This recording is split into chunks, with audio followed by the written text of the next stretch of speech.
এই ইডিয়েট, কারো রুমে আসার আগে নক করতে হয় সে কমন সেন্সটুকুও কি তোমার মাথায় নেই? কথাগুলো বলতে বলতে সদ্য গোসল সেরে বের হওয়া সুদর্শন যুবকটি দ্রুততার সাথে শক্ত করে কোমরে তলে জড়িয়ে নিল। ভেজা চুলগুলো থেকে ফোঁটায় ফোঁটায় পানি গড়িয়ে পড়েছে চওড়া ও উন্মুক্ত ফর্সা বুকে। জলের ফোঁটায় পুরো শরীরটা মুক্তদানার মতো চিকচিক করছে। বুক চিরে হাঁপাতের মতো ওঠানামা করছে ভারী নিঃশ্বাস। রাগে চল শক্ত হয়ে উঠেছে আর চোখে জ্বলছে তীব্র ক্রোধের আগুন। আর ঠিক সেই বিপরীতে ঘরের দরজার মুখে পাথরের মূর্তির মতো স্তব্ধ হয়ে দাঁড়িয়ে আছে এক অতি সুন্দরী তরুণী তরী। তার শরীরের প্রাণের কোনো স্পন্দন আছে কিনা দূর থেকে তা বোঝার কোনো উপায় নেই। আকম্পিত এই ধাক্কায় তার হাত পা বরফ হয়ে গেছে। দেখে মনে হচ্ছে রক্ত মাংসের কোনো মানুষ নয়, বরং কেউ বুঝি জীবন্ত এক মূর্তি দাঁড় করিয়ে রেখেছে সেখানেই। বিরক্ত রাগে ভ্রু কুঁচকে ফেলল যুবক। তারপর ক্ষিপ্ত কয়েক পা ধপাস এগিয়ে এসে তীব্রতার ঠিক সামনে দাঁড়ালো। দুহাত সজোরে তুড়ি বাজিয়ে কঠোর ও তীক্ষ্ণ কণ্ঠে জবাব বলে উঠল, ও হ্যালো, আমি তোমার হাজবেন্ড নই যে এভাবে নির্লজ্জের মতো আমার দিকে তাকিয়ে থাকবে। তীব্র ভয়ংসান তরি টনক নাড়ল। হুঁশ ফিরতে অতীতের সমস্ত ঘটনা একে একে মনে ভিড় জমাতে শুরু করলো। আজই তার সে প্রিয় বান্ধবী নীলার সাথে এই বাড়িতে এসেছে। নীলার বড় ভাইয়ের বিয়ের উপেক্ষায় নীলা নিজেই তার বাবাকে বুঝিয়ে বিয়ে 2 দিন আগে তরিকে তাদের বাড়িতে নিয়ে এসেছে। বিয়ে স্পন্দন হওয়া পর্যন্ত সে এখানেই থাকবে। নীলারা আগে অন্য একটি বাড়িতে থাকতো। কিছুদিন আগে তারা এই নতুন বাড়িতে স্থানান্তরী হয়েছে। তবে তরি এই নতুন বাড়িতে আজই প্রথম পা রেখেছে। বাড়িটিতে এসে কৌতূহলবশত সে একা একাই চারপাশ ঘুরে দেখেছিল। চারদিকে সবকিছু অনেক সুন্দর আর আধুনিক নকশা সাজানো। এভাবে ঘুরে দেখতে দেখতেই তরি হাঁটতে হাঁটতে একটি ঘরের সামনে এসে উপস্থিত হলো। ঘরের দরজার সামান্য ভোজনও ছিল। ভেতরের দৃশ্য দেখে কৌতূহল সংবরণ করতে না পেরেই সে দরজা ঠেলে ভেতরে পা রাখলো। কিন্তু সে যদি বিন্দুমাত্রও অনুমান করতে পারত যে ভেতরে এমন একটি দৃশ্য অপেক্ষা করছে, তবে সে ভুলেও এই ঘরে প্রবেশ করতো না, এমনকি এই বিয়ে বাড়িতেও আসতো না। ঘরের ভেতরে অন্য এক নাটকীয় পরিস্থিতি চলছে। এক সুদর্শন যুবক মাত্র কোমরে তোয়ালে জড়িয়েই ট্রাউজারটা হাতে নিয়ে তা পরার প্রস্তুতি নিচ্ছিল। তার একটা পা সর্বোত্তম ট্রাউজারের মুখে ভেতর বাড়তে যাবে, ঠিক সেই মুহূর্তেই বিনা অনুমতিতে ঘরে প্রবেশ করলো তরি। দৃশ্যটি দেখার পর তরি পৃথিবীর সমস্ত চেতনা হারিয়ে ফেলল। চোখ নামানোর কথা ভুলে গেল। ভয়ে গলা দিয়ে কোনো আর্তনাদ বা চিৎকারও বের হলো না। এক অদ্ভুত ঘোরের মূর্তির মতো দাঁড়িয়ে রইল সে। ঠিক সেই মুহূর্তে তরি ওপর দৃষ্টি গিয়ে পড়ল যুবকের। এমন অপ্রত্যাশিত একটি পরিস্থিতির মুখোমুখি সে কখনো হয়নি। সে লক্ষ্য করলো আছে না এই তরুণীটি পলকহীনভাবে তার দিকে তাকিয়ে আছে। এত গভীরভাবে কেউ কেন তাকাবে? মেয়েটি কি তাকে আগে থেকে চেনে, নাকি তার সুঠাম পুরুষালী রূপ দেখে সে বাকরুদ্ধ হয়ে গেছে? পর মুহূর্তে যুবকের নিচের অবস্থার দিকে চোখ পড়ল। শরীরে তখন পোশাক বলতে কেবল ওই তোয়ালেটুকুই। তার এই অচেনা মেয়েটি তাকে নয়, বরং তার সম্পূর্ণ উন্মুক্ত শরীরটাকে এভাবে পালকহীন দৃষ্টিতে দেখছে। বিষয়টি অনুধাবন করা মাত্রই গলা দিয়ে রাগে এক তীব্র গর্জন বেরিয়ে এলো। এক ঝটকায় হাত বাড়িয়ে দ্রুত কোমরে তলে আরো শক্ত করে পেঁচিয়ে নিল। এমন সব গরমাগর্মি ওলট পালট ভাবনার মাঝেই হাঁক হিম করা গম্ভীর কণ্ঠস্বরে যুবকের প্রশ্নটা এসে ধাক্কা খায় তরির কানে। What is your name? প্রশ্নটা কানে বাজতে বিদ্যুৎ গতির মতো চমকে ওঠে তরি। এত্রতা সামলাতে তাকাতেই তার সর্বাঙ্গ কেঁপে ওঠে। দেখে যুবকটি তার ঠিক মুখোমুখি দাঁড়িয়ে তার তীব্র ও গভীর দৃষ্টিতে তার প্রাণে চেয়ে আছে। মুহূর্তে ভেতরে লজ্জায় তীব্র ফর্সা মুখটা যেন গোলমরিচের মতো লাল হয়ে যায়। বুক চড়ে থরথর করে কাঁপতে থাকে ভেতরে পাজাগুলো। সেখানে আর এক পালকও দাঁড়ালো না, শক্তি থাকে না তার পায়ে। কোনো প্রতি উত্তর না দিয়ে সে এক ঝটকায় উল্টো ঘুরে বসে তার প্রাণপণে দৌড়ে এসে সোজা ঢুকে পড়ে নীলার রুমে। দরজাটা লাগিয়ে দিয়ে বুকে হাত চেপে ধরে তরি হাঁপাতে হাঁপাতে খড়কুটোর মতো। বুকের ভেতরটা তখন মনে হয় ড্রামা পিটিয়ে কেউ চূর্ণ বিচূর্ণ করে দিচ্ছে। হাঁপারের মতো ওঠানামা করছে নিঃশ্বাস। মনে হচ্ছিল পেছনে তাড়া খাওয়া কোনো শিকারের মতো তাকে যেন কোনো হিংস্র কুকুরের তাড়া মেরে ফেলতে চাইছে। ঠিক তখনই ওয়াশরুমের দরজা ঠেলে তোয়ালে দিয়ে মাথা মুছতে মুছতে বেরিয়ে আসে নীলা। তরিকে অমন ছটফট করতে আর হাঁপাতে দেখে ভ্রু কুঁচকে সে অবাক হয়ে বলে ওঠে, কি হয়েছে রে তরি, তুই এভাবে হাঁপাচ্ছিস কেন রে? হাঁপাতে হাঁপাতে কাঁপা কাঁপা গলায় তরি জবাব দেয়, ওই ওই রু রু। অতিরিক্ত উত্তেজনায় বুক ফেটে বেরিয়ে আসায় দীর্ঘশ্বাসে বেক মুখ দিয়ে তার একটা আস্ত কথাও পরিষ্কার বের হয় না। পরিস্থিতি দেখে মুহূর্তের মধ্যে বিষয়টি আঁচ করে নেয় নীলা। জলদি এক গ্লাস ঠান্ডা পানি তরির বাড়িয়ে ধরে সে এরপর স্নেহ ছোঁয়ায় তরি কাঁধে হাত রেখে নরম গলায় বলে, আগে পানিটা খা, নিজেকে শান্ত করে তারপর বল কি হয়েছে। গ্লাসটা লুফে নিয়ে এক নিমিষেই এক ঢোক পুরে পানি শেষ করে তরি। বুক ভরে লম্বা লম্বা শ্বাস টেনে নিজেকে কোনো মতে ধতস্থ করে ভাঙা গলায় বলতে শুরু করে, তোদের এই বিশাল বাড়িটা ঘুরতে ঘুরতে দোতলায় এসে একটা রুমে সামনে দাঁড়ায়। তারপর ভেতরে ঢুকে দেখি কথাটা শেষ করতেই লজ্জায় তরি দুকান লাল হয়ে আসে, গাল বেয়ে যেন আগুন ঝরতে থাকে। কৌতূহলে চোখ দুটো বড় বড় করে নীলা অধর আগ্রহে জানতে চাই, রুমের ভেতর ঢুকে তারপর কি দেখলি বল না জলদি। নগ্ন লজ্জায় দৃশ্যটা মুখে ভাষা প্রকাশ করা বিন্দুমাত্র সাহস না পায় তরি। বুক কাঁপতে থাকা কোনো মতের প্রসঙ্গ পাল্টে ওখান থেকে রক্ষা পাওয়ার জন্যই বলে ওঠে, ওই রুমে গিয়ে দেখি একটা ছেলে। আমি তো তোদের বাড়িতে তোর বড় ভাই ফুয়াদ ভাইকে ছাড়া আর কোনো ছেলেকে দেখিনি, তাহলে হঠাৎ তোদের এই বাড়িতে অচেনা এই ছেলেটা এলো কোত্থেকে? ভ্রু কুঁচকে সামান্য অবাক হওয়ার ভান করে নীলা, ছেলে আবার কোন ছেলে? আবার আর বাড়ির কোন রুমে কথা বলছিস তুই? উদ্বিগ্নে বুক ভরে একটা লম্বা শ্বাস টেনে নেয় তরি। সে ভালো করেই বোঝে তার তার এই গাধা বান্ধবীকে হাতে কলমে কারি করে না বুঝিয়ে দিলে মাথার ভেতরে কিচ্ছু ঢুকবে না। এক পা এগিয়ে এসে সে সরাসরি নীলার হাতটা শক্ত করে খামচে ধরে। তারপর দরজার বাইরে একবার সাবধানে উঁকি দিয়ে ভালো মতো দেখে নেয় আশেপাশটা পুরো নিঝুম কিনা। নীলাকে টেনে হিসে রুম থেকে বের করতে করতে ফিসফিস করে বলে, চল, তোকে হাত ধরে চোখে দেখিয়ে দিচ্ছি কোন রুম। নীলাকে টানতে টানতে সোজা সেই যুবকের রুমের সামনে এনে দাঁড় করায় তরি। দরজা দেখা মাত্রই তরির বুকের ভেতরে যেন পিটপিট শব্দে কাঁপুনি শুরু হয়ে যায়। কাঁপা কাঁপা আঙুল তুলে ঘরটা নীলার দিকে নির্দেশ করে বলে ওঠে, এই দেখ, এই সেই রুম। তৎক্ষণাৎ তরি দেখানো ঘরের দিকে চোখ ফেরায় নীলা। আর দরজাটা ভেতরে দৃষ্টি পড়া মাত্রই তার এই দুই চোখ ছানাবড়া হয়ে একেবারে রসগোল্লার মতো গোল হয়ে যায়। মুহূর্তের মধ্যে গলা নামিয়ে একেবারে ফিসফিসে গলায় সে শিউরে ওঠে, বাবারে বাপ! চোখ দুটো মটরদানার মতো বড় বড় করে একেবারে থ হয়ে নীল দিকে তাকিয়ে থাকে তরি। হতভম্ব গলায় প্রতিবাদ করে ওঠে, তোর ভাইয়ের রুমে? মানে ভেতরে তো আমি ফুয়াদ ভাইয়াকে দেখিনি, অন্য একটা একদম অচেনা ছেলেকে দেখেছি। নীলা মাথা নেড়ে ধমকে সুরে বলে ওঠে, আরে বোকা, ফুয়াদ ভাই না, ও মেজো ভাই ঋত্বিক। আজই সকালে ঠিক 6টার সময় আমেরিকা থেকে এসে সোজাসুজি বাড়িতে পা রেখেছে সে। পুরো পৃথিবীটা যেন তরির চোখের সামনে বন বন করে চক্কর দিয়ে ওঠে। তার মানে ওই ঋত্বিক ছিল। তরি আগে থেকেই জানতো নীলা মেজো ভাই আছে, যে আমেরিকায় পড়াশোনা শেষ করে একদম পাকাপাকিভাবে দেশে ফিরবে। কিন্তু নীলার কোনোদিনও তার কোনো ছবি বা ভিডিও দেখাননি। তাই এই প্রথম আজই ঋত্বিকের সামনাসামনি দেখলো সে, তাও কিনা এমন এক পরিস্থিতিতে। ভাবতেও কেমন একটা লজ্জায় গাল গরম হয়ে ওঠে তার। মনের ভেতর একটা দীর্ঘশ্বাস ফেলে সে বিড়বিড় করে ওঠে, হে খোদা, একটু ভালোভাবে না হয় দেখা করিয়ে দিতে পারতে। এখন তো ঋত্বিক ভাইয়ের সামনে যেতেই আমার মনে যেতে ইচ্ছে করবে। তিনি যখন জানতে পারবেন আমি তার বোনের ফ্রেন্ড, তখন না জানি আমাকে নিয়ে কি বাজে ধারণা করবে। মনে করবে আমি কেমন একটা মেয়ে। তোরই এই হতভম্ব ভাবনার মাঝেই হঠাৎ তার কাঁধে একটা জোরে চাপড় দিয়ে নীলা বলে ওঠে, এই তরি, তুই কি রুমে গিয়ে ভাইয়াকে কোনো জিনিসে হাত দিয়েছিস নাকি? নইলে ওভাবে হাবাচ্ছিলিস কেন বল তো?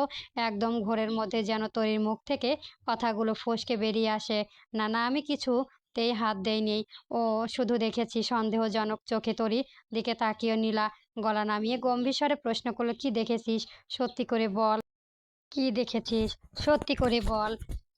এক মুহূর্তেও দেরি না করে তরি জবাব দেয়, শরীর দেখেছি। বিস্ময়ে হয়ে ভ্যাবাচেকা খেয়ে যায় নীলা। দু চোখ কপালে তুলে ফিক করে হেসে ওঠে ও। আর ততক্ষণে ঘোর কাটতে শুরু করে তরি। ঘরের মাথায় সে ঠিক করে কি কি বলে ফেলেছে তা বুঝতে পেরে নিজের মাথায় হাত নিজেই চাপড় আর লজ্জায় নিজের জিভ কামড়ে ধরে। কোনো মতে পরিস্থিতি সামলে নিয়ে ঢোক গেলে স্বাভাবিক গলায় কথা ঘুরিয়ে বলে, আরে ধুর, কিচ্ছু না, আমি কিচ্ছু দেখিনি, বা কি কিছু ছুঁইও নি। আসলে তোদের বাড়িতে হুট করে একটা অচেনা ছেলেকে দেখে আমি একটু ভয় পেয়ে গিয়েছিলাম তো, তাই ওভাবেই হাঁপাচ্ছিলাম।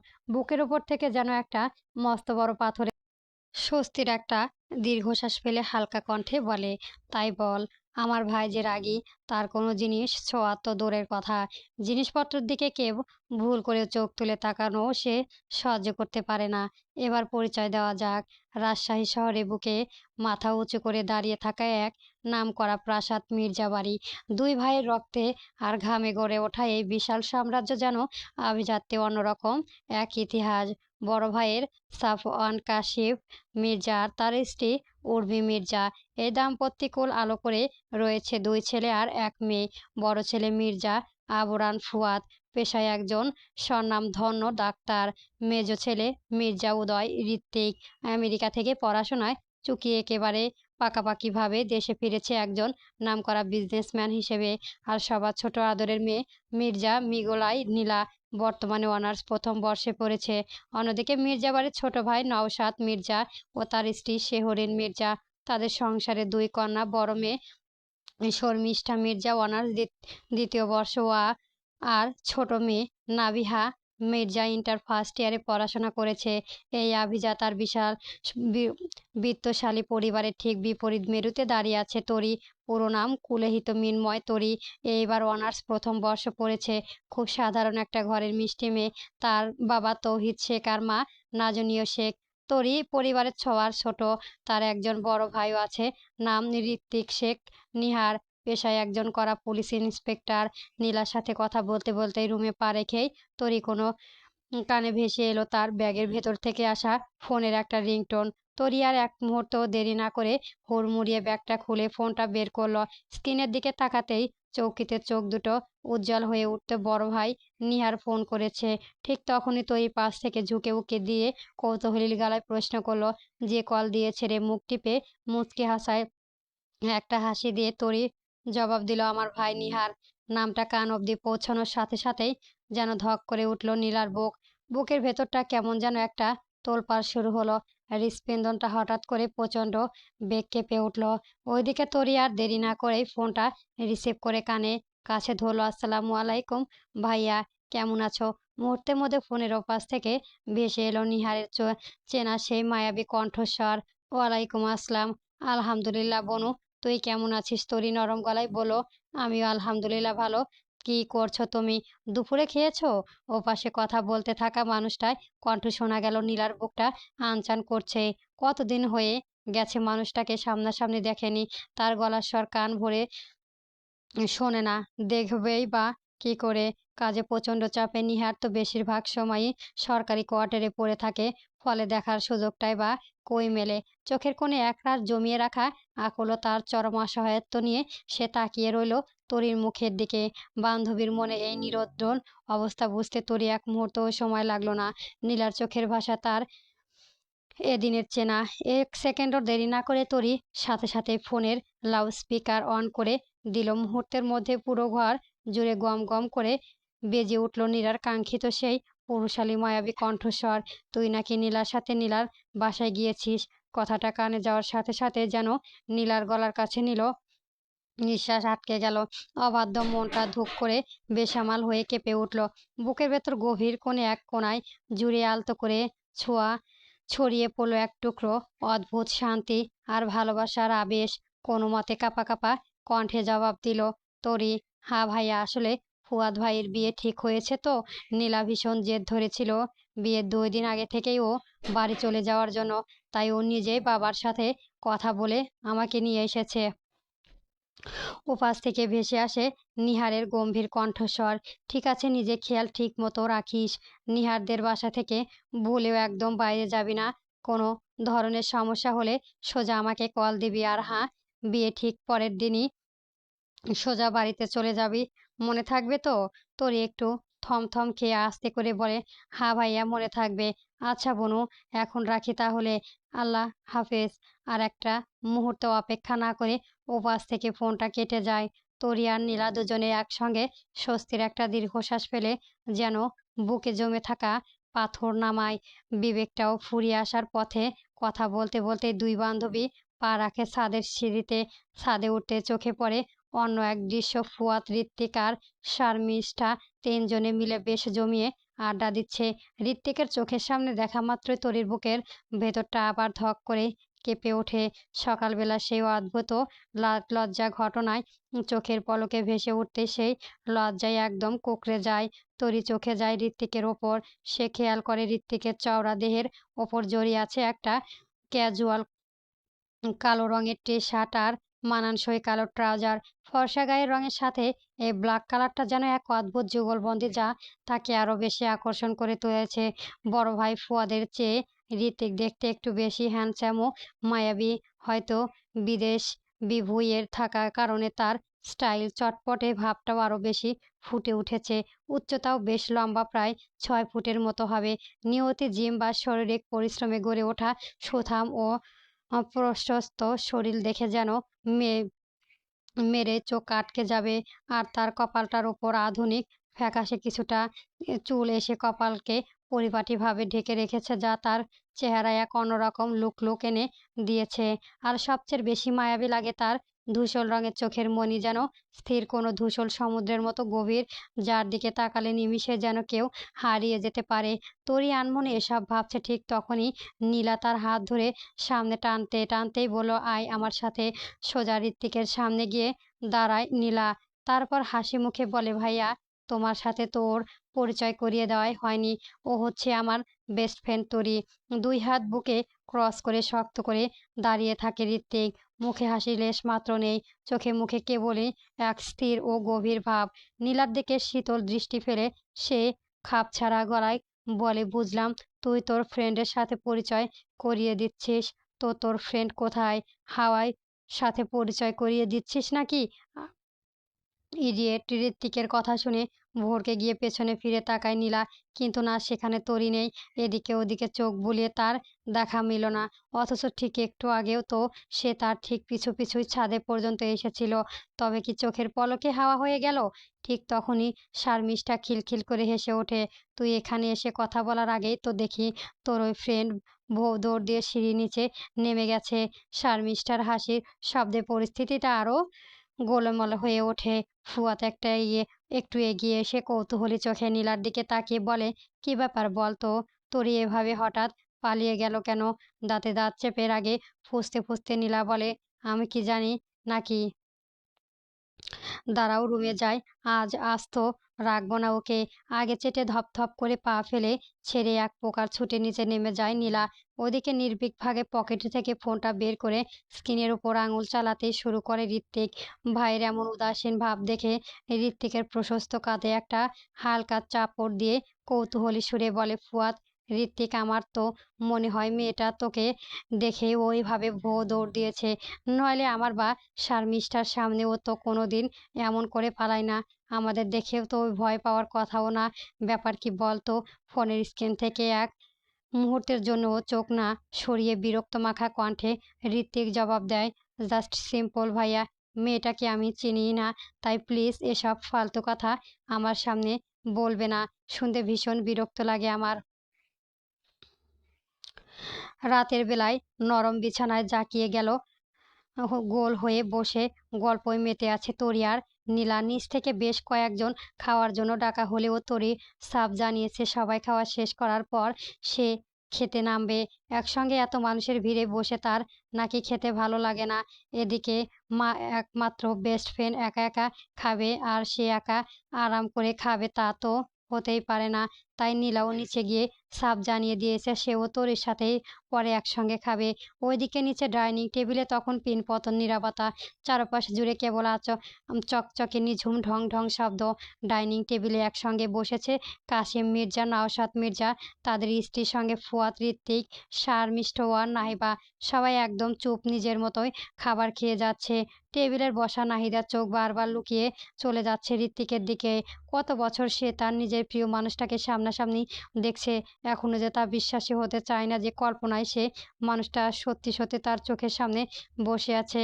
নাহিবা বুক থর করে কেঁপে ওঠে। ইস, কবে যে ঋত্বিকের সাথে তার বিয়ে হবে, কবে যে সে নামের পাশে মিসেস ঋত্বিক পদবিটা যোগ করতে পারবে।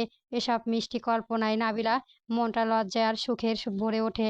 অথচ বিপরীত দিকে বসে থাকা ঋত্বিক একদম নির্ভীক হয়ে উদাসী। চারপাশে কি হচ্ছে তা, কে তার দিকে পালকহীন তাকিয়ে আছে, এসবের বিন্দুমাত্র খেয়াল নেই তার। সে নিজের মতো চুইয়ে চুইয়ে খাবার শেষ করে চলেছে। ধীরে ধীরে সবার খাওয়া শেষ হওয়ায় ডাইনিং টেবিলে ছেড়ে একে একে সবাই গিয়ে বসার ঘরে আরামদায়ক সোফায়। ঋতিকও খাওয়া শেষ করে চুপচাপ সিঁড়ি দিয়ে পা বাড়িয়ে ওপরে সিঁড়ি কাটবে, ঠিক তখনই গম্ভীর গলা ডেকে ওঠে কাশ্মীর মির্জা। ঋত্বিক দ্বারা কাশ্মীর মির্জা ডাক শুনে এক পা বাড়িয়েও থেমে যায় ঋত্বিক। একদম চুপচাপ দাঁড়িয়ে থেকে ধীরে ধীরে হেঁটে এসে ঠিক কাশ্মীর মির্জার সামনে গিয়ে দাঁড়ালো। তারপর মির্জা গলায় বলে, বলো বাবা। কাশ্মীর মির্জা পাশে একটা সিঙ্গেল সোফায় দিকে হাত দিয়ে বাসার ইশারায় করে বলে, এভাবে দাঁড়িয়ে আছিস কেন বস? এতদিন পর দেশে এসেছিস, কাজের ব্যবস্থার কারণে তোর সাথে ঠিক মতো একটু কথাও হয়নি। বাবার কথায় আর কোনো দ্বিরুক্তি না করে সোফায় গিয়ে বসলো ঋত্বিক। তবে বাসায় 1 সেকেন্ডের মধ্যে সে পকেট থেকে ফোনটা বের করে স্ক্রিনের আঙুল চালাতে শুরু করে। ঠিক তখনই শান্তপর্ণে হেঁটে এসে কাশ্মীর মির্জার ঠিক পেছনে দাঁড়িয়ে নাবিহা নাবি নাবিহার উপস্থিতি টের পেয়েও না পাওয়ার ভান করে কাশ্মীর মির্জা এবার সরাসরি ঋত্বিকের চোখের দিকে তাকিয়ে গম্ভীর কণ্ঠে বলল, তোর সেটেলমেন্টটা নিয়ে কি ভাবছিস? আমি তো চেয়েছিলাম তুই আমাদের বিজনেসে জয়েন করিস, কিন্তু তুই তো একাই বিদেশে নিজের বিজনেসে সেট আপ করে ফেললি। যাকগে, আমি তো তোর বাবা আর নিজের ভবিষ্যৎ গড়ার জন্য যেটা সঠিক মনে হবে তুই সেটাই করবি। আমার কোনো বাধা নেই। ফোন স্কন করা থামিয়ে এক মুহূর্তে জন্য চোখ তুলে শান্ত গলায় ঋত্বিক জবাব দেয়, হুম। কাশ্মীর মির্জা এবার একটু নড়াচড়ে বসে আবার প্রশ্ন করে, তো কি ভাবছিস? দেশে কি থাকবি নাকি আবার চলে যাবি? ঋত্বিক আগের মতোই নির্বিঘ্ন ও উদাসী কণ্ঠে জবাব দেয়, ভাইয়ের বিয়ের পর চলে যাব। মুহূর্তের মধ্যেই নাভিহা বুকের ভেতরটা ছ্যাঁক করে ওঠে। বুক চিরে বেরিয়ে আসা দীর্ঘশ্বাসে তার মুখটা যেন আষাঢ় মাসের জমার মেঘের মতো কালো হয়ে যায়। ঋত্বিক তবে সত্যি সত্যি আবার ওই দূরে প্রবাসে ফিরে যাবে। এত কাছে থেকেও তাকে ধরে রাখতে না পারায় যন্ত্রণায় তার গলা দলা পাকিয়ে ওঠে। ওদিকে কাশ্মীর মির্জা গভীর গলায় প্রশ্ন করে, তো বিয়ে কবে করেছিস? ফোন থেকে চোখ সরিয়ে ঋত্বিক এক পলক বাবার দিকে তাকিয়ে ঠান্ডা ও নির্বিঘ্ন গলায় জবাব দেয়, এখনই বিয়ে নিয়ে কোনো ভাবনা নেই আমার। কাশ্মীর মির্জা ঠোঁটের এক চিলেতে মৃদু হাসি ফুটিয়ে বলে, কিন্তু তোর বাবা হিসেবে আমি তো সব ভেবে রেখেছি। ঋত্বিক ভ্রু কুঁচকে বিরক্তকর সুরেই জানতে চায়, মানে কি বলতে চাইছো তুমি? কাশ্মীর মির্জা আর বিলম্ব না করে পাশে দাঁড়িয়ে থাকা নাভিয়াকে ইশারায় ডেকে নিজের পাশে সোফায় বসান। পুরো ঘরটায় তখন পিনপতন নীরবতা। উপস্থিত প্রায় সবাই আন্দাজ করতে পেরেছে কাশেম মির্জা ঠিক কী ঘোষণা দিতে চলেছেন। দূরে বসে থাকা উর্মি মির্জার বুকটা তখন ধুকপুক করছে ভয়ে। ঋত্বিকের জেদি আর রাগী স্বভাবটা তো তিনি ভালো করেই চেনেন। এই হঠাৎকারী সিদ্ধান্ত ছেলেটা যদি মাথায় পিত্তি চড়ে বসে যায়, তবে তাকে সমালোচনা সম্ভব হয়ে দাঁড়াবে। কাশিম মির্জা স্নেহের সাথে নাভিয়ার মাথায় হাত বুলিয়ে ঋত্বিকের চোখের দিকে সরাসরি তাকিয়ে অটল কণ্ঠে বললেন, এই মেয়েটাকে দেখেছিস? ছোটবেলায় আমার কাছে ছুটে এসে প্রতিদিন বায়না ধরতো, চাচ্চু আমি বড় হয়ে ঋত্বিক ভাইয়ের বউ হব। সারাক্ষণ এই কথাটা কথায় তার মুখে লেগে থাকতো। তুই তো নিজেও এটা খুব ভালো করে জানিস। ছোটবেলায় যখন ও তোকে গিয়ে বলতো তুই তার বর হবি, তখন তুই রেগে গিয়ে মুখ গোমড়া করে বসে থাকতিস। ছোট মানুষ ছিলি, রাগ করাটাই স্বাভাবিক। কিন্তু একবার তাকিয়ে দেখ, সময়ের সাথে কিচ্ছু বদলায়নি। সেই ছোট মেয়েটা আজও তোর বউ হওয়ার স্বপ্নটাই বুকের ভেতর লালন করে আসছে। যদিও এখন আর ও আগের মতো মুখে অতটা প্রকাশ করে না, তবুও তার এই নীরবতা, তার এই অপেক্ষা স্পষ্ট বুঝিয়ে দেয় মেয়েটার হৃদয়ে তুই ঠিক কতটা জুড়ে আসিস। যা কথা আর দীর্ঘ করব না, যা বলার একদম সোজাসুজি বলছি। কাশিম মির্জা একটু থেমে গলাটা খেকারি দিয়েই সোজা হয়ে বললেন, তারপর চত্বরের পাথর ফেলার মতো স্পষ্ট গলায় চূড়ান্ত ঘোষণা দিলেন, আমি চাই ফুয়াদের বিয়ে ঠিক পরপরই তোর আর নাভিহার বিয়ে দিতে। তুই তো বিদেশে তোর সবকিছুই গুছিয়ে নিয়েছিস, তাই বিয়ের পর নাভিয়াকে সাথে করেই সোজা বিদেশ নিয়ে চলে যাবি। ঋত্বিকের মনে হলো তার মাথায় যেন কেউ এক ফোঁটা বিষাক্ত বিষ ঢেলে দিয়েছে। রাগে চোয়াল শক্ত হয়ে আসে, দুহাত দিয়ে সোফায় কভারটা খামচে ধরে, দাঁতে দাঁত ঘষে কিরমির করতে থাকে। এই অদ্ভুত পরিস্থিতির চাপে নাভিয়া লজ্জায় আর সংকোচে লাল হয়ে দ্রুত সেখান থেকে দৌড়ে পালিয়ে যায়। কাশিম মির্জা নওয়াব মির্জার দিকে তাকিয়ে শান্ত গলায় বলে, তোর কোনো আপত্তি আছে এই বিয়েতে? নওশাদ মির্জা মৃদু হেসেই বলে, তুমি কি যে বলো না ভাইয়া, তোমার কোনো সিদ্ধান্তের উপর কি আমি কখনো কথা বলেছি? যদিও নাভিয়া আমার নিজের মেয়ে, তবুও বড় ভাই হিসেবে তোমার উপর আমার পুরো ভরসা আছে। তুমি যা করবে আমার মেয়ের ভালোর জন্যই করবে। কাশিম মির্জা আশ্বস্ত হয়েই বলে, তাহলে এটাই ফাইনাল। ফুয়াদের বিয়ের পরই ওদের দুজনের বিয়েটা আমরা সেরে ফেলবো। আর এইটুকু নিজেকে কন্ট্রোল করতে পারবে না ঋত্বিক? রাগে ফুটে ফেলে যাওয়ার উপক্রম হয়। বড় বড় দীর্ঘশ্বাসের রাগে কাঁপতে কাঁপতে গর্জে ওঠে স্টপ। সবাই এক নিমিষে পাথরের মতো জমে যায়। উর্মি মির্জার বুকটা কেঁপে ওঠে থরথর করে। তিনি যা এতক্ষণ মনে মনে ভয় পাচ্ছিলেন, ঠিক সেটাই ঘটে গেল। কিন্তু কাশিম মির্জার মুখোপায় বিন্দুমাত্র বদলায় না। তিনি এমনভাবে বসে থাকেন যে এই বিস্ফোরিত তার আগের থেকেই জানা ছিল। রাগে চোয়াল শক্ত করে দাঁতে দাঁত ঘষে সরাসরি বাবার চোখের দিকে তাকিয়ে ঋত্বিক গর্জে ওঠে, আমি কি একটা বারও বলেছি যে আমি নাভিয়াকে বিয়ে করব? কাশিম মির্জা নির্বিঘ্নের গলায় জবাব দেন, বলিসনি তো। বুক ফুটে বের হওয়া প্রতিটি দীর্ঘশ্বাসে ঋত্বিকের রাগের মাত্রা আরও চড়তে থাকে। আরও এক ধাপ এগিয়ে গিয়ে ব্যর্থহীন ভাষায় জানিয়ে দেয়, আমি এই বিয়ে করব না। কাশিম মির্জা এবার একটুও নরম না হয়ে কঠিন গলায় বলে ওঠে, তুই যতই রাগ দেখিয়ে ঘরে মাথায় মাথায় করিস না কেন, এই বিয়ে তোকে করতেই হবে। That's final. বাবার এই শেষের কথাটাই ঋত্বিকের ধৈর্যের বাঁধ একেবারে ভেঙে চুরমার হয়ে যায়। তার দুই হাতের মুষ্টি এমনভাবে শক্ত হয়ে ওঠে যে কনকনে ঠান্ডাতেও তার কপালে বেয়ে ঘামের ফোঁটা গড়িয়ে পড়তে থাকে। চোখের পলকে সে ঘরের দেওয়ালের দিকে এগিয়ে যায়। বিশাল আকৃতির 3D ডিপ্লেস ওয়ালার দামি টিভিটিকে এক ঝটকায় ব্যাকের সহ দেওয়াল থেকে ছিঁড়ে সোজা আছড়ে ফেলে নিচের মার্বেলের মেঝেতে। আই সে ইট নো, আমি বিয়ে করব না। কান ফাটানো এক বিকট শব্দে আছড়ে পড়ে টিভিটা। মুহূর্তের মধ্যে কাচের হাজারো টুকরো ছড়িয়ে পড়ে চারদিকে। এক অমিত তাজ্জবের ঘরে সবাই শিউরে ওঠে, কানে হাত দিয়ে কুঁকড়ে যায়। ঠিক সেই মুহূর্তে শব্দ পেয়ে তরি আর নীলা রুম থেকে ছুটে বেরিয়ে আসে। ওপরে বারান্দায় রেলিংয়ের ওপর ঝুঁকে নিচে তাকাতে নীলার গলা শুকিয়ে কাঠ হয়ে যায়। তরি সরাসরি দৃষ্টি গিয়ে পড়ে ঋত্বিকের ওপর। লোকটা সারা শরীর তখন চরম রাগে থরথর করে কাঁপছে। বড় বড় শ্বাস পড়ছে বুক চিরে। মুখের দিকে তাকালে মনে হয় সামনে যাকে পাবে তাকেই সে আস্ত গিলে খাবে। এরপর তরির চোখ বড় গলায় ফ্লোরে ছড়িয়ে থাকা দলা পাকানো ইলেকট্রনিক্স হাড়গোড়ের ওপর বিশাল এক ধাক্কা খায় সে। চরম পলকেই একদমই একটা টিভি কেউ এভাবে ভেঙে ফেলতে পারে? বিন্দুমাত্র হাত কাঁপলো না লোকটার। বুক চিরে দীর্ঘ একটা শ্বাস বেরিয়ে আসে তরির।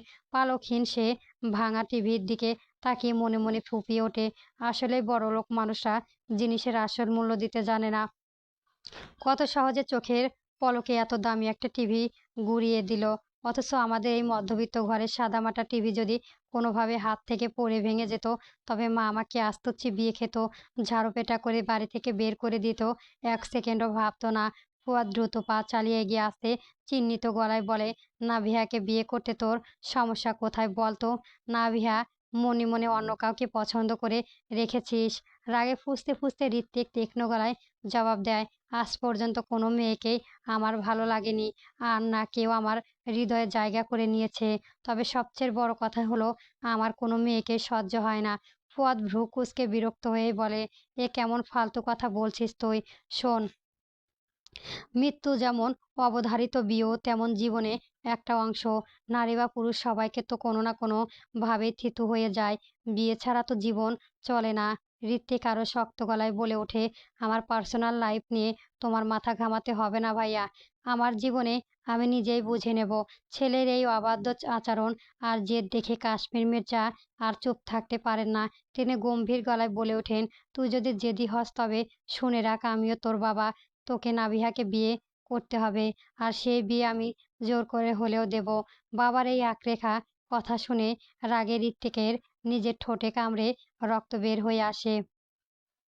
মাথাটা তার অক্ষিরতি অর্থেই গরম হয়ে গেছে। সামনে সোফার উপর থাকা একটা দামি ফুলদানি একটানে তুলে সজোরে দূরে ছুঁড়ে মারে এবং পোষা চিত্রার আক্রোশে গর্জে ওঠে, "আ ফাক! আমি এই দেশে থাকবো না। এই বালের বাড়িতে এসেও একটু শান্তি নাই।" বলে রাগে চেটে সিঁড়ির দিকে পা বাড়াতে যায়। ঠিক তখনই বজ্র কঠিন গলায় কাশিফ মির্জা হুমকি দিয়ে ওঠে, "ভালোই ভালোই বলছি, কান খুলে শুনে রাখ। আজ এই বাড়ি থেকে যদি তুই এক পাও বের হস, তবে সেটা আমার লাশের ওপর দিয়ে বের হবি।" বাবার মুখের এই চরম ইমোশনাল ব্ল্যাকমেইলের কথা শুনে ঋত্বিকের মাথায় যেন আকাশ ভেঙে পড়ে। জন্মদাতা বাবার মুখে এমন কথা শোনার পর এক পা এগোতেও গেলেও পাথরের মতো দাঁড়িয়ে পড়ে। রাগে, অভিমানে আর ক্ষোভে এখন তার নিজেই মরে যেতে ইচ্ছে করছে। এরা কি কোনো পরিবার, নাকি শত্রুর চেয়েও ভয়ঙ্কর কেউ? ছেলের এমন উন্মাদ অবস্থা দেখে উর্মি মেজার স্থির থাকতে পারেন না। তিনি বুকে কাঁপতে কাঁপতে এগিয়ে এসে মিনতির সুরেই বলে, "বাবা ঋত্বিক, তুই একটু শান্ত হ। নিজের মাথাটা ঠান্ডা কর প্লিজ।" কিন্তু মায়ের সান্ত্বনা দেওয়ার কোনো কথাই যেন মাথায় ঢোকে না ঋত্বিকের। পাথরের মতো চুপচাপ দাঁড়িয়ে থাকে। রাগে কি করবে আর ভেবে পায় না। হঠাৎ সব রাগ গিয়ে পরে সিঁড়ির ওপরে। সজোরে একটা ঘুষি বসিয়ে দেয় সিঁড়ির শক্ত রহ রেলিংয়ের। গলা ফাটিয়ে আর্তনাদের মতো চিৎকার করে ওঠে, "I hate my family right now!" বলে আর এক মুহূর্তেও সেখানে না দাঁড়িয়ে সে বড় বড় পা ফেলে হুড়মুড় করে সিঁড়ি বেয়ে উপরে ওঠে। নিজের রুমে ঢুকেই সজোরে একটা আম ধাক্কা দিয়ে দরজাটা বন্ধ করে দেয়। ধপাস করে শব্দে কেঁপে ওঠে পুরো করিডর। দোতলায় বারান্দার এক কোণে আড়ালে দাঁড়িয়েই পুরো তাজ্জব স্তম্ভিত হয়ে দেখেছিল নাভিহা নিজের স্বপ্নের মানুষটাকে তাকে জীবনসঙ্গী করার কথা শোনার পর এমন তেলে বেগুনে জ্বলে উঠবে সে ঘৃণাক্ষণেও কল্পনাও করতে পারেনি। কত শত আশা, কত দিনের জমানো বুক ভরা আকুতি নিয়ে সে চাতক পাখির মতো পথ চেয়ে বসেছিল, অথচ আজ মনে হচ্ছে তার জীবনের সমস্ত স্বপ্ন, সব অপেক্ষা পলকে ছাই হয়ে গেছে। বুক ফাটা কান্নায় গলায় জড়িয়ে আসে নাভিহার। সে আর এক মুহূর্তও সেখানে দাঁড়িয়ে থাকতে পারে না। দ্রুত পায়ে নিজের রুমে ঢুকে ভেতর থেকে দরজা সজোরে বন্ধ করে বিছানায় উবু হয়ে শুয়ে পড়ে এবং বালিশের মুখ গুজে হাউমাউ করে কেঁদে ওঠে, "কেন ভালোবাসেন না আমাকে ঋত্বিক? আপনি কি একটুও বোঝেন না আমি কতটা ভালোবাসি আপনাকে? আপনাকে ছাড়া এই পৃথিবীতে আমার বেঁচে থাকার এক মুহূর্তের জন্যও সম্ভব নয়। আমার পুরো পৃথিবী জুড়েই তো শুধু আপনিই আছেন।" ওইদিকে উপরে বারান্দা থেকে পুরো দৃশ্যটা দেখে তরি যেন একেবারে বরফের মতো মূর্তি জমে গেছে। ঋত্বিকের অমন ভয়ঙ্কর রাগ আর ভাঙচুরের বহন দেখে আর নিজের শরীরটাকে থরথর করে কাঁপছে।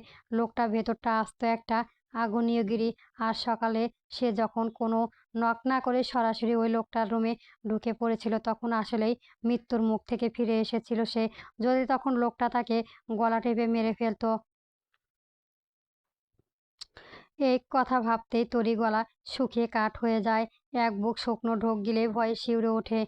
রাত গভীর হতে পুরো মির্জাবাড়ির এক অদ্ভুত নিস্তব্ধতা চাদরে মুড়ে যায়। চারপাশে পিনপতন নীরবতা ভেদ করে শুধু ঘড়ির টিক টিক শব্দ ছাড়া আর কিছুই নেই। সবার গভীর ঘুমে বিভোর। আর তরি নীলাও রাতের খাবার সেরে কখন যে নিজেদের বিছানায় এসে এলিয়ে পড়েছিল টেরই পায়নি। নীলা পাশে কাতার হয়ে দিব্যি অঘরে ঘুমাচ্ছে, কিন্তু তরির দু চোখে পাতা এক ফোঁটাও ঘুম নেই। বারবার কেন যেন তার মাথার ভেতরে ওই ঋত্বিক লোকটার জ্বলন্ত চোখ আর রাগে বিস্ফোরণটা ঘুরপাক খাচ্ছে। তোর কিছুতেই নিজের মনকে বোঝাতে পারছে না অচেনা একটা পুরুষটার কথা বারবার তার এমনভাবে মাথায় কেন চড়া দিয়ে উঠেছে। তরির মাথার ভেতরে এই এলোমেলো ভাবনার ঝড় যখন ঠিক পাকিয়ে উঠেছে, ঠিক তখনই তার পাশে রাখা ফোনটা সজোরে বেজে ওঠে। ঝটপট হাত বাড়ি স্ক্রিনের দিকে তাকাতেই তরির চোখ দুটো বিস্ময়ে গোল হয়ে যায়।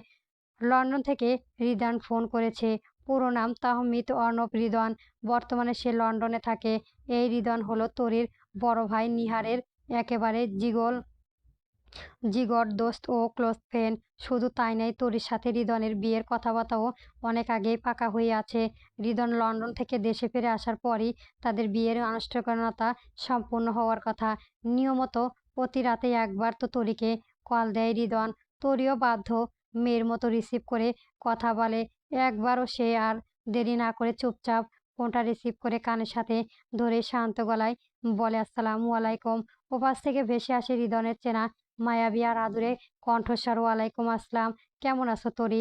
ফোনটা শক্ত করে ধরে তরি মৃদু স্বরে জবাব দেয়, আলহামদুলিল্লাহ ভালো আছি। আপনি কেমন আছেন? ওপাশ থেকে হৃদন মৃদু হেসে এক চিলেতে আদুরে কণ্ঠেই বলে, তুমি তো ভালো করেই জানো তোমার এই পাগল মানুষটা সারাদিন কাজে শত ব্যস্ততার ডুবে থাকলেও তোমার সাথে একটু কথা বললেই সব ক্লান্তি দূর হয়ে চলো মনে চনন মনে হয়ে হয়ে ওঠে। আচ্ছা, নিহারের কাছে শুনলাম তুমি নাকি এখন নিহারদের বাসায় গিয়েছ, নীলাদের বাসায় গিয়েছ। ফোনটা কানে গুজে বিছানার শুয়ে শুয়ে তরি আস্তে করে উত্তর দেয়, হুম, আসলে ফুয়াদ ভাইয়ের বিয়ে তো নীলা ভীষণ জেদ ধরেছিল, তাই বাবাকে অনেক বুঝিয়ে নিয়ে এসেছে। রিদান একটু থেমে অধিকারে ফলের সুরেই বলল, ঠিক আছে, তবে ওই বাড়ির বিয়েতে কত শত মানুষের ভিড় জমবে, অনেক ছেলেও তো আসবে, সাবধানে, কোনো ছেলের দিকে কিন্তু ভুলেও তাকাবে না তুমি। মনে রাখবে তুমি শুধুই আমার। যদি কখনো শুনি যে তুমি অন্য কোনো ছেলের দিকে চোখ তুলে তাকিয়েছো, তাহলে কিন্তু আমার চেয়েও খারাপ কেউ হবে না বলে দিলাম। হৃদয়ান এইটুকু বলতেই তোরে কিছু একটা বলতে যাবে, ঠিক তখনই হঠাৎ তার গলার কেমন যেন এক অদ্ভুত ঝাঁক ধরে যায়। খটখট করে তীব্র কাশিতে কেঁপে ওঠে তার পুরো শরীর। কাশি যেন থামাতেই চাইছে না, দম আটকে আসার উপক্রম হয়। ওপাশ থেকে তরির কাশির শব্দ শুনে হৃদন উদ্বিগ্ন কণ্ঠে বলে ওঠে, আরে কি হলো? এই তরি, জলদি এক গ্লাস পানি খাও তো। কাশি সামলাতে না পেরে তরি বাধ্য হয়ে বিছানা ছেড়ে উঠে দাঁড়ায়। ফোনের স্ক্রিনে অন করেই টেবিলের ওপর থাকা ল্যাম্পপোস্টের সুইচটা টিপে রুমটায় আলোকিত করে ফোনের দ্রুত পায়ে টেবিলের কাছে গিয়ে জলের জগের দিকে তাকাতে গিয়ে চোখে কপালে ওঠে। গ্লাসে বা জগে কোথাও এক ফোঁটা পানিও নেই। পানি এইদিকে গলার বুক চিরে কাশি আরো বেড়ে চলেছে। উপরন্ত না দেখে তরি আর এক মুহূর্ত নষ্ট না করে ফোনটা হাতে নিয়ে সে দরজা খুলে বাইরে বেরিয়ে আসে এবং সাবধানে পা টিপে টিপে সিঁড়ি বেয়ে সোজা নিচে নেমে যায়। নিচতলায় বিশাল হলরুম পা রেখে দেওয়ালের সুইচ বোর্ড টিপে মূল লাইটগুলো জ্বালিয়ে দেয়। তারপর দ্রুত পায়ে ডাইনিং টেবিলের কাছে পৌঁছে একটা গ্লাসের জগ থেকে পানি ঢেলে এক নিঃশ্বাসে তার পান করে নিজেকে শান্ত করে। গ্লাসটা টেবিলে রাখায় তরি হাতে ফোনের স্ক্রিনে দিকে চোখ পড়তে সে চমকে ওঠে। রিদান এখনো কল কেটে দেয়নি, লাইনেই আছে। একটা লম্বা দীর্ঘশ্বাস ফেলে সে রুমে ফেরার জন্য পা বাড়ায়। ঠিক তখনই রাতের সমস্ত নিস্তব্ধতা চূর্ণ করে সজোরে বেজে উঠল বাড়ির মূল সদর দরজা কলিং বেল। দরজার শব্দটা বাজতে তরি দুপা থমকে গেল। এক গভীর রাতে কে হতে পারে? বাইরে থেকে কেউ যেন চরম বেপরোয়া হয়ে একটানা চাপ দিয়েই চলেছে কলিং বেলটা। বাড়ির সবাই এতক্ষণে গভীর ঘুমে অচেতন। কাজের লোকগুলোও সারাদিনের ধকল সয়ে ঘুমিয়ে আচ্ছন্ন। উপায় না পেয়ে তরি নিজের বুক কাঁপাতে কাঁপাতে এগিয়ে গেল ভারী দরজার দিকে। বুকটা টিপ টিপ ঢিপ ঢিপ করছে, যদি কোনো বিপদ হয়। মনে মনে আল্লাহর নাম জপাতে হাত বাড়িয়ে খুলে দিল সদর দরজার কপাট। দরজা খুলতেই তীব্র একটা ঝাঁঝালো গন্ধ নামে এসে লাগলো। মদের উৎকণ্ঠ আর কড়া গন্ধের চারপাশে বাতাস ভারী হয়ে আছে। ভয়ে থরথর করে কেঁপে উঠে তুরি, দু চোখ শক্ত হয়ে বন্ধ করে ফেললো। কোনো শব্দ না পেয়ে সে ধীরে ধীরে চোখ মেলালো। সামনে যা দেখলো তাতে তার গলা দিয়ে কোনো আওয়াজই বের হলো না। দরজায় কাঠামো দুই হাত এলোমেলোভাবে ছড়িয়ে কোনো মতো দাঁড়িয়ে আছে ঋত্বিক। লোকটা এই রূপ এর আগে কখনো দেখেনি। অতিরিক্ত মদের নেশায় তার হুঁশ প্রায় লোপ পেয়েছে। মাথার চুলগুলো সব আলগোছে হয়ে বিশৃঙ্খলাভাবে কপাল ঢেকে আছে। চোখের চাহনি বিন্দুমাত্র স্থির না। ধূসর রঙের চোখ দুটো কেমন যেন ঝাপসা, রক্তিম লালচে হয়ে আছে, যেন ভেতরে তীব্র নেশাল আগুন জ্বলেছে। গায়ে জড়ানো কালো শার্টটা উপরের দিকে দুটো বোতাম খোলা, যেখান থেকে তাকে প্রশস্ত বুকটা হাঁপড়ে মোটো ওঠানামা করছে। অতিরিক্ত অ্যালকোহল শরীর দিয়ে চুইয়ে পড়ার কারণ তার প্রতিটি নিঃশ্বাসে মৃত্যুর মতো ভারী গন্ধ। ঋত্বিকের পা দুটো ঠিক মতো নিজের নিয়ন্ত্রণে নেই, সামান্য ঝুঁকে পড়ে যাওয়ার উপক্রম হচ্ছে বরাবর। তরিকে নিজের দিকে এভাবে অপলক তাকিয়ে থাকতে দেখে নেশার ঘোরে বিকৃত হাসল ঋত্বিক। টলতে টলতে আরো একটু এগিয়ে এসে একেবারে তরির মুখের উপর ঝুঁকে পড়ল। মাতাল কণ্ঠে জিভ জুড়িয়ে ফু দিয়ে অদ্ভুত ভঙ্গিতে ফিসফিস করে উঠল, হাই সুইট। ঋত্বিকের মুখ থেকে মাতালো অশ্লঙ্গন স্বরে সুইটি ডাকটা শুনতেই তরির পায়ের তলা মাটি সরে গেল। ভয়ে এক পা পিছিয়ে গেল। ঠিক সেই মুহূর্তে তরির হাতের মুঠোয় শক্ত করে ধরে রাখা সচল ফোনটা স্পিকারে দিয়ে ওপাশ থেকে রিদন সবটা স্পষ্ট শুনতে পেল। মুহূর্তের মধ্যে ফোনের ওপাশ থেকে রিদনের উৎকণ্ঠে কাঁপা কাঁপা গলা ও চরম ক্ষিপ্ত গলা গর্জে উঠল, তরি, তুমি কার সাথে কথা বলছো? আমি স্পষ্ট একটা অচেনা পুরুষের কণ্ঠ শুনতে পেলাম। কে ওই লোকটা? ফোনের স্পিকারে রিদনের চেনা গলাটা বেজে উঠতেই তরির তন্দা ছুটে যায়। দ্রুত চোখ তুলে সামনে তাকাতে বুক কেঁপে ওঠে। মাতাল রিকটিক তোলাতে তোলাতে ঠিক তার সামনে দাঁড়িয়ে আছে। লোকটার চোখের চাহনি তো অদ্ভুত এক উন্মাদনা। সকালে বিনা অনুমতিতে তার ঘরে ঢুকে পড়া সেই ভয়ঙ্কর স্মৃতি তার চোখের সামনে ভেসে উঠতেই তরি মেরুদণ্ড দিয়ে ঠান্ডা স্রোত বয়ে যায়। যদি লোকটা এখন তাকে মেরে ফেলে, এই মুহূর্তে এখানে এক সেকেন্ডও দাঁড়ানো যাবে না। পালানোর জন্য সে উল্টো ঘুরে রুমের দিকে পা বাড়াতে যাবে, ঠিক তখনই মুহূর্তে পেছন থেকে ভেসে আসে ড্রাগস কণ্ঠস্বর, এই মেয়ে শোনো। ঋত্বিকের ডাকে তরি পা দুটো যেন মাটি থেকে সয়ে যায়। হৃৎস্পন্দনটা গলার কাছে এসে লাফাচ্ছে। ভয়ে কাঠ হয়ে দাঁড়িয়ে থাকে। হাতের ফোনের দিকে তাকিয়ে দেখে রিদন এখনো লাইনে ঝুঁকছে। হাত কাঁপা অবস্থায় তাড়াতাড়ি স্ক্রিনের আঙুলে চেপে কল কেটে দিয়ে ফোনটা সুইচ অফ করে ফেলে। পিঠের পিছনে ছায়া হয়ে দাঁড়িয়ে থাকা ঋত্বিক এবার আগের চেয়েও বেশি বেপরোয়াভাবে বলে ওঠে, টার্ন অ্যারাউন্ড অ্যান্ড ফের মি। সারা শরীর কাঁপাকাঁপি শুরু হয়ে তরির মাথার মধ্যে শুধু একটা চিন্তা, সে বেঁচে ফিরবে না। লোকটা তাকে মেরেই ফেলবে। ভয়ে চোখ দুটো শক্ত করে বুজে ফেলে। সামনের দিকে ঘুরে দাঁড়াতেই বুকে ফেটে কান্না আসারের উপক্রম হয়। থর থর করে কাঁপতে কাঁপতে শিশুর মতো মিনতি করে ওঠে, প্লিজ আমাকে কিছু বলবেন না। আমি আর কখনো আপনার রুমে নক না করে যাব না। আপনার শরীর দেখছি। এই কথা কাউকে বলিনি, আর জীবনেও কাউকে বলবো না। আমাকে মাফ করে দিন। আমি কালকেই আপনাদের বাড়ি থেকে চলে যাব। তবুও আমাকে মেরে ফেলবেন না। আমার তো এখনই বিয়েও হয়নি। আমার জামাইটাকে বিয়ের আগেই এতিম বানিয়ে দেবেন না। সামনে আমার কত ভবিষ্যৎ, বাচ্চা কাচ্চা জন্ম দিতে হবে, তাদের বড় করতে হবে। একটু দয়া করুন, আমাকে মারবেন না প্লিজ। নেশার ভারী ও ঝাপসা চোখে বিরক্তকর দৃষ্টি তরির দিকে তাকায় ঋত্বিক। কিছু তো করেনি সে, তবে কেন এমন প্রলাপ করে বকেছে মেয়েটা? চোখ না খুলেই তরি আবার কিছু একটা বলতে যাবে, ঠিক তৎক্ষণাৎ বিদ্যুৎ গতিতে এগিয়ে এসে তরির গোলাপি ওষ্ঠ আঙুল চেপে ধরে ঋত্বিক। চোয়ালে পেশি শক্ত করে দাঁতে দাঁত চেপে ফিস ফিস করে ওঠে, চুপ করো, জাস্ট স্টপ ইট। কোমল ঠোঁটের গরম পুরুষালী স্পর্শ পেতেই শিউরে ওঠে তরি। বিদ্যুৎ প্রবাহের মতো সারা শরীর বয়ে যায় এক অচেনা শিহরণ। ধীরে পায়ে পাতা মেলে তাকাতেই সামনে ভেসে ওঠে দুটি ধূসর নেশার আচ্ছন্ন পুরুষালীর চোখ। হৃদয়ে যেন আচমকায় বিশাল ধাক্কা লাগে। পর মুহূর্তে তরির ঠোঁট থেকে আঙুল সরিয়ে নেয় ঋত্বিক। দরজায় কপালে এক হাত সজোরে ঠেস দিয়ে নিজের ভেঙে পড়া ভারসাম্য সামনে নিয়ে শীতল গলায় বলে, god this is so annoying. এই জন্যই মেয়েদের একদম দেখতে পারি না আমি। বোঝো কম, চিল্লাও বেশি। গলার ভেতর আটকে থাকা শুকনো থুতু গিলতে গিয়ে গলা ব্যথা টের পায় তরি। এই মুহূর্তে কি ঠিক করে করা উচিত মাথায় কাজ করছে না তরির। তার ঘোর কাটাতে না কাটাতেই শীতল আদেশে ফের মুখ খোলে ঋত্বিক, আমাকে রুমে নিয়ে চলো। কথাটা কানে আসতে আটকে ছানাবড়া হয়ে যায় তরির চোখ দুটো। সে নিজের এই মাতাল মানুষটাকে রুমে পৌঁছানো দেবে মানে? বুক কাঁপানো ভয় আর চরম বিভ্রান্তি নিয়ে আমতা আমতা করে কোনো মতে সাহস সঞ্চয় করে বলে, আমি রুমে নিয়ে যাব মানে? দরজার কাঠটাকে আরো শক্ত করে খামচে ধরে ঋত্বিক। নেশার অতিরিক্ত উত্তেজনায় নিজের শরীরের ওপর থেকে নিয়ন্ত্রণ হারিয়ে ফেলার উপক্রম হয়েছে তার। চল শক্ত করে নিজের ভেতরে সবটুকু রাগ চেপে ধরে প্রায় শাসনের সুরেই বলে, ড্যামিট, কানে শুনতে পাও না? আমাকে রুমে নিয়ে চলো ফার্স্ট। বুঝতে পারছো না তরি কি করবে এখন সে? এই অচেনা মাতাল লোকটাকে সে কেন রুমে দিয়ে আসবে? নিজে কি পা নেই? এসব কথা ভাবতে ভাবতেই প্রতিবাদ কণ্ঠেই ওঠে, আমি কেন আপনাকে রুমে দিয়ে আসবো? আপনার পা নেই। কথাটা শেষ হতে না হতেই নিজের নিজের নিচের ঠোঁটটায় দাঁত দিয়ে কামড়ে ধরে ঋত্বিক। রাগে তার ঘাড়ের রক্তগুলো ধপধপ করে ফুলে উঠেছে। মেয়েটা এই মুখের উপর তর্ক করার একদম পছন্দ হচ্ছে না তার। ইচ্ছে করছে হাতটা উঁচিয়ে ঠাস করে গালে একটা থাপ্পড় বসিয়ে দিতে, কিন্তু এই মুহূর্তে অতিরিক্ত ড্রাগসের প্রভাবে সেই শক্তিটুকুও তার শরীরে নেই। একটু পা বাড়াতেই ঢলে উঠেছে, মনে হচ্ছে এখনই পড়ে যাবে। হঠাৎ কিছু একটা ভেবে ঠোঁটের কোণে এক চিরেতে কুটির হাসি ফুটিয়ে তোলে ঋত্বিক। বা হাতটা ধীরে ধীরে প্যান্টের পকেটে ঢুকিয়ে বের করে আনে একটা কালো রঙের চকচকে রিভলভার।